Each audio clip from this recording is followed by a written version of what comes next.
팔복 긍휼히 여기는 자는 복이 있나니 저희가 긍휼히 여김을 받을 것이며, 이것을 이제 원문으로 보면은요, 복이 있도다 긍휼히 여기는 자여 저희가 긍휼히 여김을 받을 것이다 라고 되어 있죠.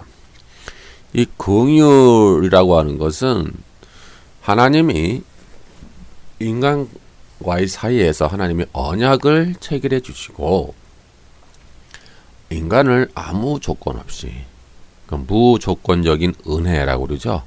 무조건적인 은혜, 아무런 조건 없이 아무런 대가 없이 인간을 구원하시는 하나님의 구원 사역 또는 하나님의 구원 행위를 의미하는 거예요. 이게 긍휼은 라함이라는 뜻이 있습니다. 출애굽기 33장 19절 여호와께서 가라사대 내가 나의 모든 선한 형상을 내 앞으로 지나가게 하고 여호와의 이름을 내 앞에 반포하리라. 나는 은혜 줄 자에게 은혜를 주고 긍휼히 여길 자에게 긍휼을 베푸느니라. 이제 이렇게 말씀하셨어요. 이제 언약 관계에서 이스라엘 백성들에게 하나님이 은혜와 긍휼을 베풀겠다라고 하는 그런 약속이죠. 그래서 긍휼은 히브리어로 라함이라는 뜻인데 측은히 여기다, 자비를 베풀다, 불쌍히 여기다, 이런 뜻이에요. 은혜도 비슷해요. 뜻이. 은혜는 히브리어로 하난 뜻인데 은총을 입다, 자비를 입다, 긍휼히 여기다, 여김을 받다, 뭐 그런 뜻입니다. 그러니까 비슷한 뜻이에요. 이게 하나님이 인간을 아무런 조건 없이 베푸는 하나님의 구원 사역이죠. 그것을 은혜라고 합니다. 긍휼 또는 은혜, 긍휼. 이렇게 우리는 하나님으로부터 우리는 아무런 대가 없이 긍휼을 받았습니다. 디도서 3장 5절 우리를 구원하시되 우리의 행한 바 의로운 행위로 말미암지 아니하고 오직 그의 긍휼하심을 쫓아 중생의 시승과 성령의 새롭게 하심으로 하셨나니, 이게 돼 있죠. 그러니까 우리의 구원이 우리의 행위야 우리의 어떤 종교적인 행위, 어떤 우리의 그런 행위로 말미암지 않고 오직 하나님의 은혜와 긍휼로 인한 것이다 라고 이제 기록되어 있죠. 여기서 긍휼이란 말은 헬라어로 엘레오스입니다. 엘레오스. 이제 이렇게 하나님으로부터 우리가 긍휼을 받았어요. 구약을 보나 신약을 보나 우리는 하나님의 은혜와 긍휼을 입었기 때문에 우리는 또한 이러한 긍휼을 베풀어야 한다라고 하는 그런 언약적 의무가 주어집니다. 언약적 의무.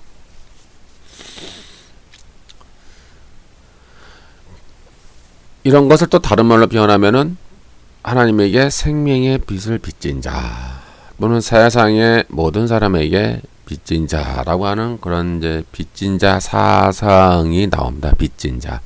로마서 1장 14절 헬라인이나 야만인이나 지혜 있는 자나 어리석은 자에게 다 내가 빚진 자라. 그럼 바울이 뭐 그들에게 뭐 돈을 빚졌나요? 뭐 얼마나 빚졌을까요? 바울이 그들에게 뭐 1억을 빚을 졌을까요? 뭐 10억?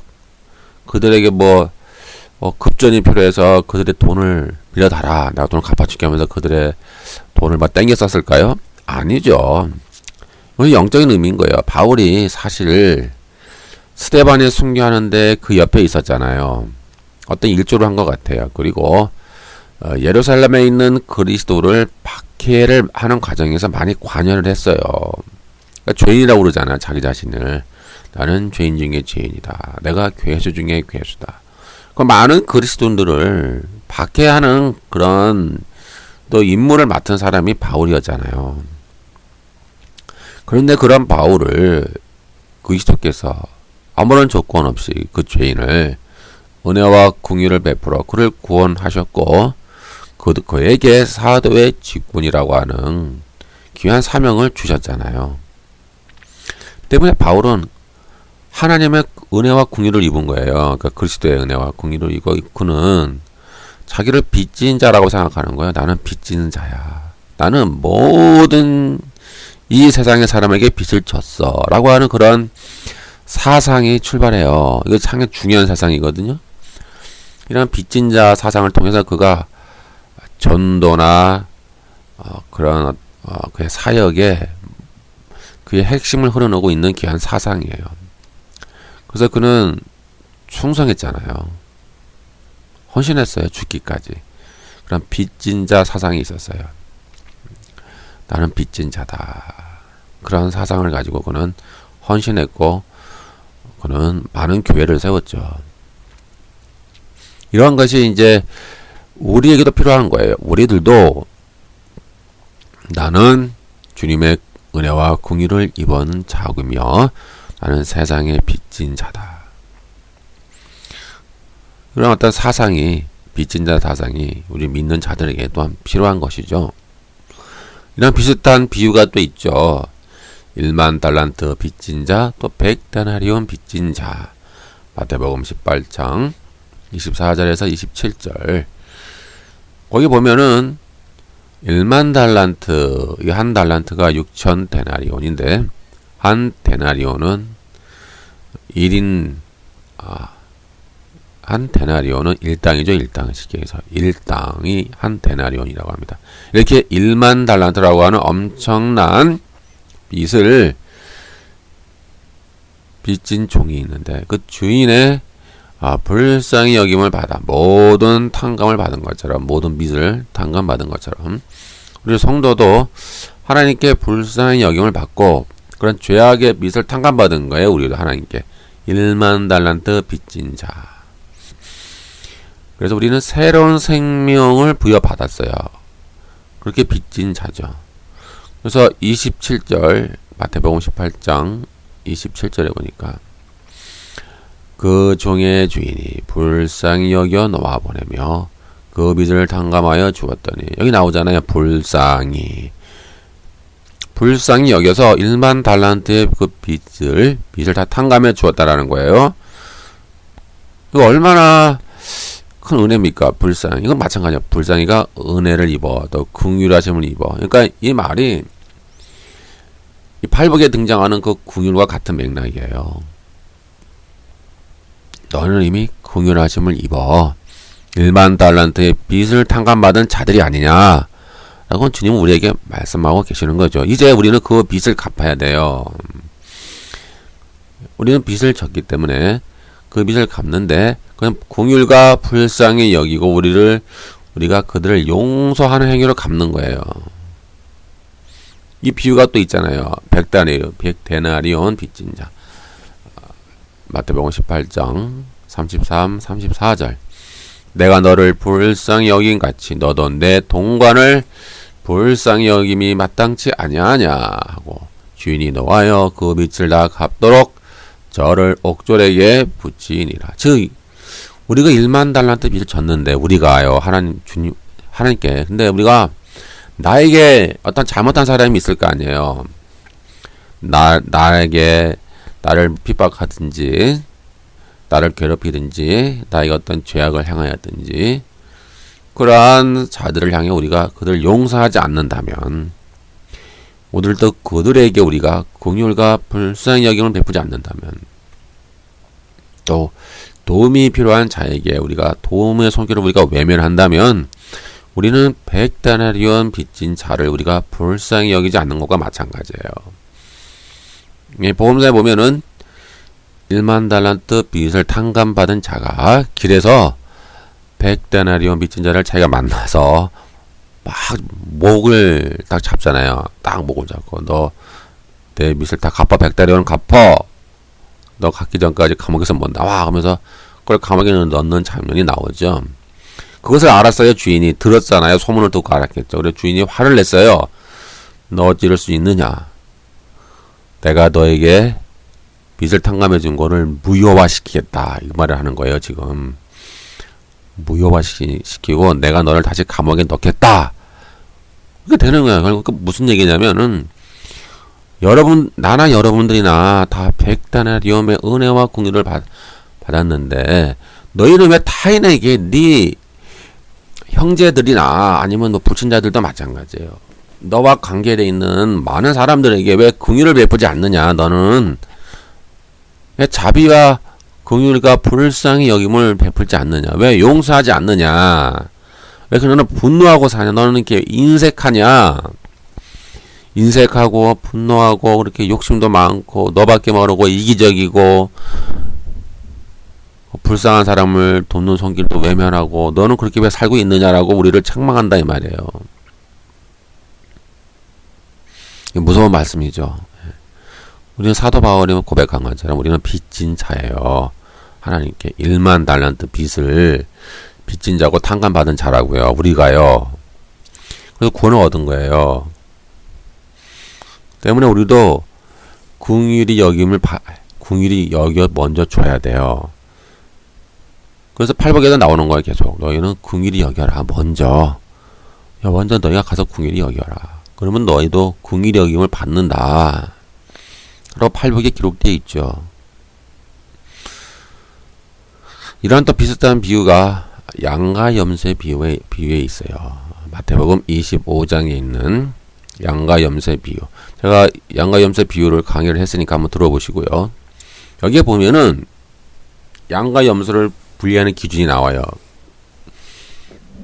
주님이 이제 오실 때, 이 땅에 오실 때 양과 염소를 나눌 텐데, 양은 누굽니까?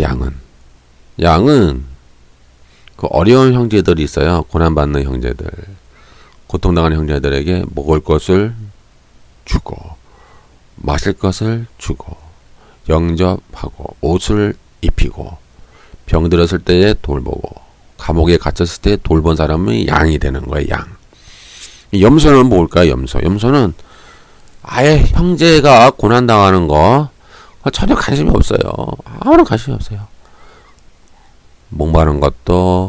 목말라도 주지 않고, 배가 고플 때도 그들에게 주지도 않고, 먹이지도 않고, 병들었을 때에도 돌보지 않고, 공양하지도 않고, 아무런 것들을 그들에게 그 어려움에 처한 형제들에게 하지 않아요. 이들은 염소가 되는 거예요. 염소. 그러니까 이것을 이신칭의 관점에서 바라보면 이해가 안 돼요. 이거 뭐야? 행위고문이야? 이상한데? 자꾸 이렇게 우리가 이해하지 못하는 부분들이 많잖아요. 그러니까 제가 강의에 설명해 놨으니까 한번 잘 들어보시고요. 그래서 염소로 평가받는 자들은 교회 생활은 열심히 하는 사람들이에요. 충성을 많이 해요. 헌금도 많이 하고, 예배 열심히 드리고, 기도 많이 하고. 하지만 자기의 의의를 내세우는 사람이에요. 자기를 나타내고자 하는 자들이에요. 염소로 평가받는 자들은 교회 생활은 열심히 하지만 긍휼을 잃어버렸어요. 이게 중요한 겁니다. 핵심. 긍휼을 잃어버렸어요. 열심히 기도 열심히 한다니까요. 믿습니다. 주여 열심히 해요. 근데 인색해요. 마음이 완악하고 인색하고 이기적이고 탐욕적이죠. 긍휼이 없어요. 자비로운 마음이 없어요. 이렇게 불쌍히 여기는 마음이 없어요. 이 염소로 평가받는 자들은 교회 생활을 열심히 해서 앞만 보고 달려. 이들은 옆이나 뒤를 돌아볼 줄 몰라요. 무조건 앞만 보고 달리는 거예요. 충성인지 알죠? 열심히 전도하고 열심히 봉사 많이 해요. 무조건 앞만 보고 달려요. 그건 자기 주위에 있는 옆에 있는 사람을 못 봐요. 자기 뒤에 있는 사람도 한번 돌아봐야 되잖아요. 자기 주위에 있는 사람을 돌아볼 줄 몰라요. 그리고 자기의 어떤 업적을 많이 따져요. 내가 행한 업적, 성과를 많이 내가 쌓았어. 나만큼 충성한 사람이 있으면 나와봐. 하지만 교회 안에 있는 지극히 작은 자들을 돌아보고, 어려움에 처한 자들을 돌아보고, 그들의 처지를 살피고 동정하면서 함께 아파하고 돕는 일에는 관심이 별로 없어요. 이거 사실 염소란 말이에요. 이들의 염소는 교회 생활은 열심히 하지만 만약 자기가 자기의 사회적 신분이나 지위에 피해가 오고 손해가 오면은 그 지극히 작은 자들을 돌아보는 데에 있어서 외면을 해버려요. 그러니까 누구를 돕는데 자기 체면에 손상이 오잖아요. 자기 주위에 어떤 손해가 오거나 약간 피해가 올 것이다라고 계산이 되면은 그걸 외면해 버려요. 그러니까 철저히 자기 중심적인 신앙생활을 해요. 자기에게 유익이 오면은 그것을 택하고, 자기에게 좀 피해가 올 것 같다, 내 체면을 구길 것 같다, 자기 체면을 구길 것 같다, 그러면은 그걸 외면해 버리는 거예요. 철저히 자기 이기적이죠. 사람들이. 이 교인들 말하는 거예요. 지금 불신자가 아니라 이 교인들이 계산적이고 이기적인 거예요. 너무. 반면 자기를 좀 홍보할 수 있고 자기를 좀 나타낼 수 있고 그러면은 그걸 잘 해요. 또 열심히 해요. 열심히 해서 더 자기를 홍보해요. 이 염소로 평가받는 자들은 교회 생활은 열심히 하지만 지극히 작은 자를 대하는 데 있어서 자기에게 실이익이 되어 자기의 마케팅이나 자기의 홍보에 유익한지 아닌지 먼저 생각하는 자들이에요. 그래서 자기에게 유익이 되지 않을 거라 생각하면 그들을 돌보고 불쌍히 여기는 것을 거부해요. 거부하고 외면하죠. 때문에 이들은 주님이 오실 때 염소로 평가받는 거에 대해서 인정받지 못해요.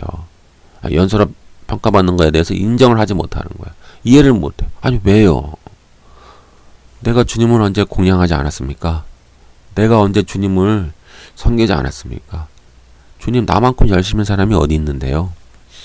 왜 자꾸 트집을 잡으려고 하세요? 내가 뭘 그렇게 잘못했다고요? 나만큼 열심히 한 사람이 어디 있습니까? 왜요 자꾸 나한테 이렇게 나를 이렇게 안 좋게 생각하시는 이유가 도대체 뭐예요, 주님? 따지고 싶은 거예요, 주님께. 내가 왜 염소가 되어야 하냐고요. 이렇게 말하는 거예요. 25장 44절. 저희가 대답하여 가로되 주여, 우리가 어느 때에 주의 줄이신 것이나 목마르신 것이나 나그네 되신 것이나 벗으신 것이나 병드신 것이나 옥에 갇히신 것을 보고 공양치 아니하더이까. 그러니까 주님은 뭐예요? 그 형제에게 한 것이 나에게 한 것이다 라고 말씀하고 계시잖아요. 이들은 염소는 열심히 일하니까요. 교회에서. 그래서 그들은 직접 주님께는 열심히 했어요. 근데 그 불쌍한 형제들, 어려움에 처한 자들에게 외면했잖아요. 근데 주님은 그 가난한 형제, 어려운 형제, 고통당하는 형제가 바로 나와 같다. 그들에게 한 것이 곧 나에게 한 것과 같다. 하고 주님이 지금 말씀하시는 거예요. 그것을. 동일시 하잖아요. 주님이 동일시. 따라서 공유를 행하지 않는 자에게는 공율이 없는 심판이 있습니다. 야고보서 2장 13절. 공유를 행하지 아니하는 자에게는 공율이 없는 심판이 있으리라. 공율은 심판을 이기고 자랑하느니라. 그러니까 이것을 자꾸 이신칭의 잘못된 이신칭의 관점에서 바라보면 이해가 안 되는 거예요. 그리고 이것을 뭐 행위구원으로 이해해. 행위구원? 이상한데? 왜 심판을 받아야 돼? 그런데 마태복음 25장 41절에 보니까 염소가 어떻게 돼요? 회개하는 기회가 안 주어져요. 그래 주님이 그래 너 한번 봐줄게. 회개해. 다음부터 그러지 마라고 말씀 안 하시고 뭐라고 그래 말씀하셔서 염소한테 저주를 받은 자들아 그러잖아요. 지금 저 염소한테 하는 거예요. 교회 안에 있는 염소 열심히 주를 섬겼어요. 이들이 그들에게 말하는 거예요. 이 저주를 받은 자들아, 나를 떠나 마귀와 그 사자들을 위하여 예비된 영영한 불에 들어가라. 왜요? 공의를 베풀지 않았으니까. 힘든 형제들, 어려움에 처한 형제들, 고통당하는 형제들을 돌보지 않았으니까. 전혀 궁일이 없으니까. 이상하게 이해가 안 되잖아요, 우리가. 제가 이 강의를 양과 염소에 비유해서 했으니까 한번 들어보세요. 반면 공의를 베푸는 성도는 이미 복이 있는 자입니다.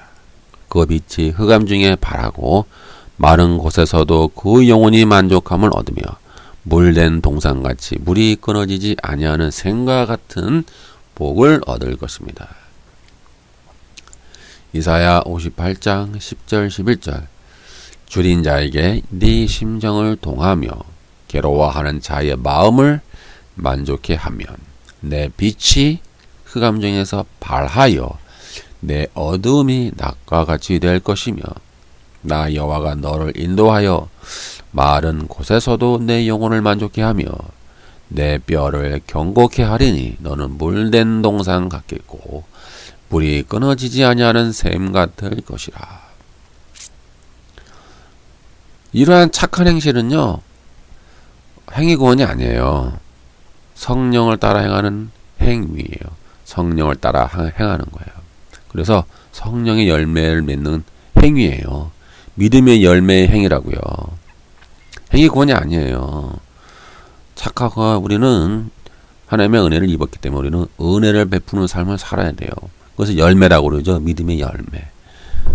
이렇게 믿음의 열매를 하는 것을 성령을 따라 행하는 열매, 행위가 되는 거예요. 그러니까 행위구원이 아니에요. 이런 것은 성령을 따라 행하여 우리 안에 있는 죄성을 죽이고 늘 선을 행하며 착한 일을 도모하고 남을 불쌍히 여기며 빛의 사명을 감당하며 빛으로 사는 거예요. 소금으로 사는 거예요. 그 남을 늘 불쌍히 여기는 마음을 갖는 거예요. 자기의 어떤 이기적인 마음과 인색한 마음을 버리는 거죠. 이렇게 하면은 너희가 넉넉히 영생을 얻도록 인도한다라고 성경은 약속하고 있는 거예요. 그 성령을 따라 행하는 행위입니다. 성령을 따라 행하는 거예요. 성령의 열매라고요. 계속 성경은 강조해요. 구약이나 신약이나 계속 강조하는 거예요. 믿음의 백성이 어떻게 살아야 되냐. 행위구원이 아니라니까요. 오해하지 마시고요.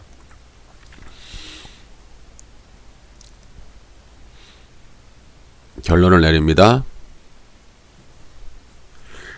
믿음으로 구원받는다 하며 행위를 강조하면은 이신칭의로 이상하게 행위구원으로 생각하는 이상한 풍토가 이 근본주의자들 안에 많이 있어요. 복음의 변절이죠. 현대교회는 이렇게 가시적 성공과 실적을 강조하고 드러내는 것을 좋아하기 때문에 긍휼을 가질 마음의 여유가 없어요. 우리는 서로 긍휼에 대한 마음이 없어요. 교회에서 그렇게 안 가르치거든요. 교회에서 좀 긍휼의 삶을 가르쳐야 되는데 이거 안 가르쳐요. 그냥 무조건 믿습니다. 기도 열심히 해. 교회만 열심히 나와. 그것이 신앙생활 잘하는 줄 알아요. 근데 그것이 아니거든요. 우리의 신앙생활은 하나님과의 신앙생활은 인간관계를 통해 증명이 되는 거예요. 우리의 신앙생활은 금식기도 많이 하고 열심히 교회만 열심히 하고 열심히 금식기도 상기도 집회 따라다니고 매일같이 주여 하는 거라고 한다고 해서 그 사람의 신앙이 훌륭하다라고 주님이 평가하지 않아요. 그 사람의 신앙은 인간관계를 통해 증명이 돼요. 그래서 여러분들이 산상설계에 보면 이런 말이 있잖아요. 먼저 네가 용서해라. 그래야만 네가 용서를 받을 것이다. 네가 제사를 드리기 전에 네 형제와 다투었다면 제물을 두고 먼저 가서 네가 그 형제와 먼저 화해를 먼저 해라. 그리고 나서 와서 예배를 드려라.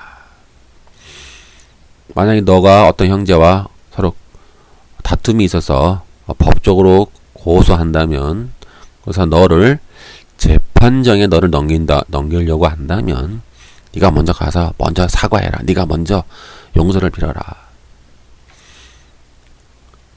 그러한 가르침이 상당히 많아요. 그리고 구제할 때 은밀하게 해라. 너의 착한 선한 행실을 통하여 불신자들이 너희를 보고 하나님께 영광을 돌리게 하라. 그런 것이 많아요. 인간관계가 많이 나온단 말이에요. 그리고 또 너희가 대접을 받고자 하면 너희가 먼저 대접을 해라. 이런 대접도 어떤 식사 대접, 음식 대접 그런 대접이 아니거든요. 네가 남에게 원하는 것이 있다면 네가 그것을 먼저 남에게 해라.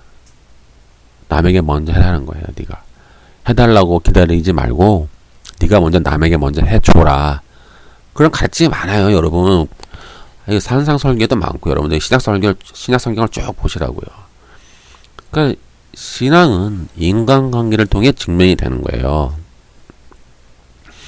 여러분들이 은사 많이 받고 여러분들이 막 뒤로 넘어지고 막 입신하고 막 환상 보고 뭐 하나의 음성 듣고 막 계시 받고 그것이 신앙의 본질이 아니에요. 신앙의 본질은 인간관계를 통해 증명이 되는 거예요. 그렇지 않은 신앙은요, 헛된 신앙이 되는 거예요.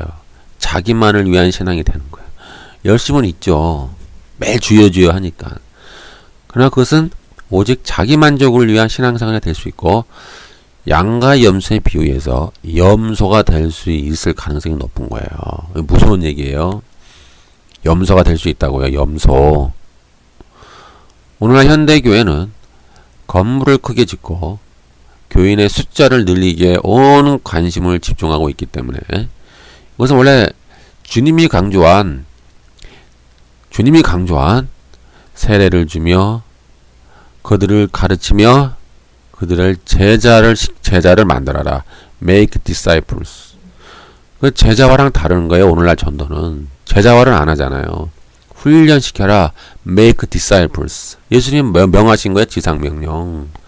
숫자 채우라고 말씀하지 않았어요. 숫자에는 관심이 없어요. 주님은 그들에게 세례를 주고 그들에게 말씀을 가르치며 그들을 훈련시켜라. 제자를 만들어라. Make disciples. 이게 결론이에요. 주님이 우리에게 주신 지상명령. 근데 우리는 교인의 머리 숫자가 결국 헌금 액수잖아요.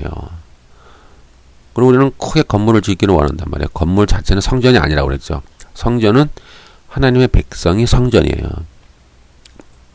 제 강의에 성전, 성막 그 강의가 있으니까 한번 들어보세요.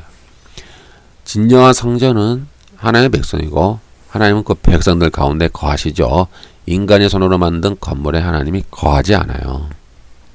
그리고 하나님의 백성이 서로 연합되어서 서로 각각 지체가 연합하여 서로 도움을 잊고 연락하여 서로 성장하잖아요. 하나님의 백성이 성장한다고요. 자란다고요. 그것이 성전이 지어가는 거예요. 그것이 성전이 지어져 간다라고 묘사를 하고 있는 거예요. 신약성경에는.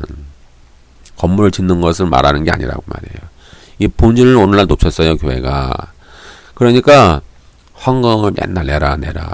30배, 60배, 100배로 갚아주신다는 얼마나 강조합니까? 그러나 정말 마음속에 궁율은 없어요.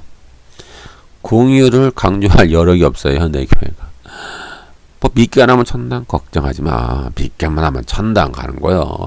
걱정하지 마. 자신만만해요. 그 양과 염소를 자꾸 주님이 말씀하시는 우리의 경고를 주시는 거예요. 정말 네 믿음대로 될까? 너 그렇게 자신만만하니? 너 근데 왜 궁율이 없어? 네 삶 속에. 네 교회는 왜 궁율이 없니? 이렇게 주님 우리에게 책망하시는 수가 있는 거예요. 우리가 정말 염소를 평가받아서 나중에 주님으로부터 너는 영영한 불로 들어가라. 그럼 우리가 그렇게 평가를 만약에 받는다면 억울해서 어떻게 할 거예요? 억울할 거 아닙니까? 예? 나처럼 정말 열심히 한 사람이 없는데 내가 염소가 되다니 억울해 죽겠어. 미치겠어. 막 그러지 않을 거예요. 그렇지 않겠어요? 심각한 얘기입니다.